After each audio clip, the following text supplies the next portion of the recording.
Podcast Plein Potentiel, il est destiné à te libérer. Ma mission, c'est que tu t'autorises à te réaliser à tous les niveaux.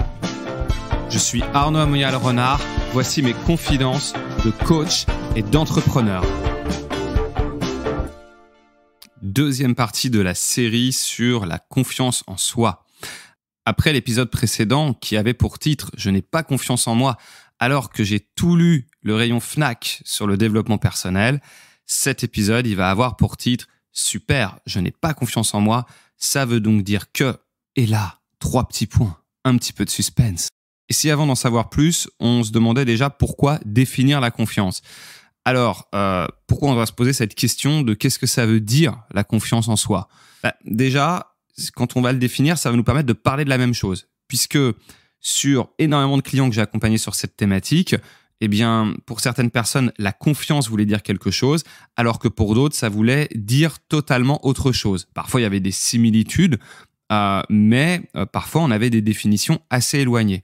En tout cas, il y a des choses communes qui ressortent de tout ça. C'est pour ça que je vais vous donner ma propre définition, qui est issue, bien sûr, de mes accompagnements et de ce que j'ai pu constater de manière générale.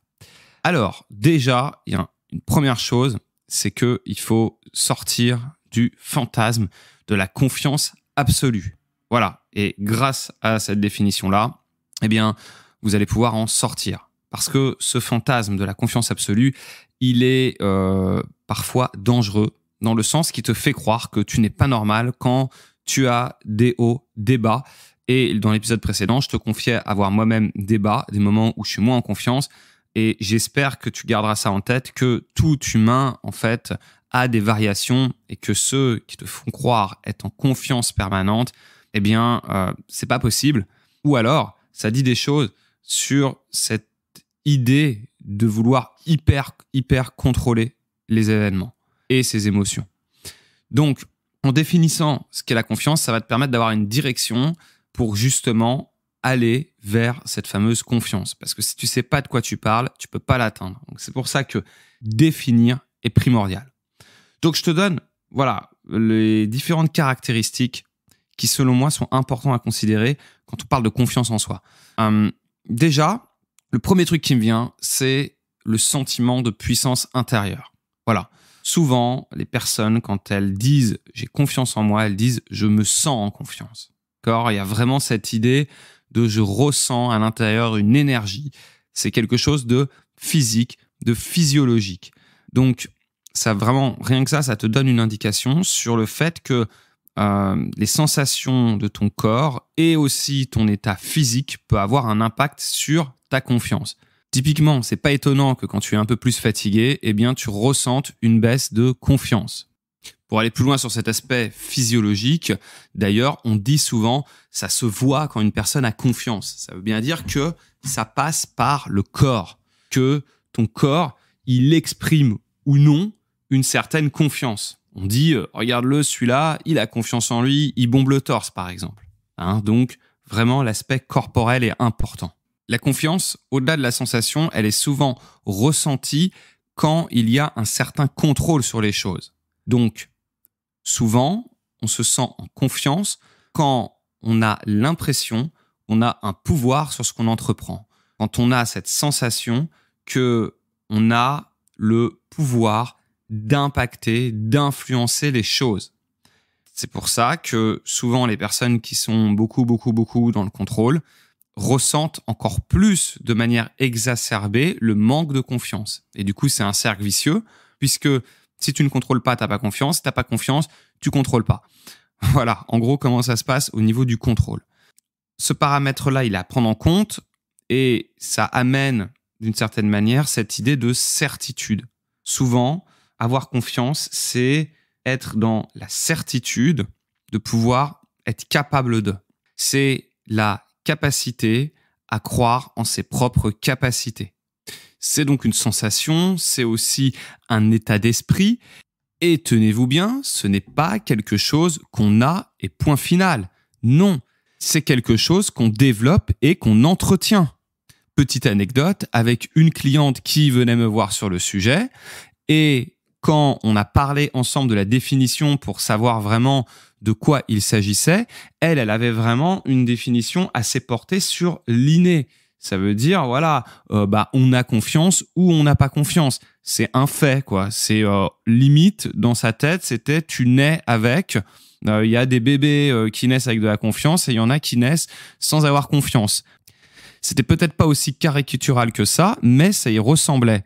Et du coup, quand je lui ai dit, mais non, la confiance, ce n'est pas quelque chose qu'on a. C'est quelque chose qui s'entretient, se développe, s'acquiert au cours du temps. Là, elle a eu une stupéfaction. Elle m'a dit, ah bon, c'est pas quelque chose de figé. Et ça peut paraître évident peut-être pour certains, mais en tout cas, sa définition à elle l'empêchait carrément de se mettre en mouvement pour aller la chercher, cette fameuse confiance. Donc, elle était victime de ses propres blocages à ce moment-là mentaux. Alors, à partir du moment où elle change sa définition de la confiance et qu'elle la voit juste comme une capacité qui se développe toute sa vie, là, elle peut se mettre en chemin pour aller l'acquérir. Voilà pourquoi c'est important de parler de cette définition. Dans la même logique, je pense qu'il est vraiment important de considérer que manquer de confiance n'est pas toujours un problème. Voilà. Pas avoir confiance n'est pas forcément un problème. C'est normal quand on apprend. Quand on n'est pas à l'aise avec quelque chose, eh bien, c'est normal de ne pas forcément avoir confiance sur ce sujet-là. C'est pour ça que c'est toujours important de contextualiser et de voir dans quel cas ça se situe. Donc, l'expérimentation, le début, le démarrage de quelque chose, l'apprentissage, c'est des phases pendant lesquelles ne pas avoir confiance est juste totalement normal. Ensuite, ça nous donne des informations.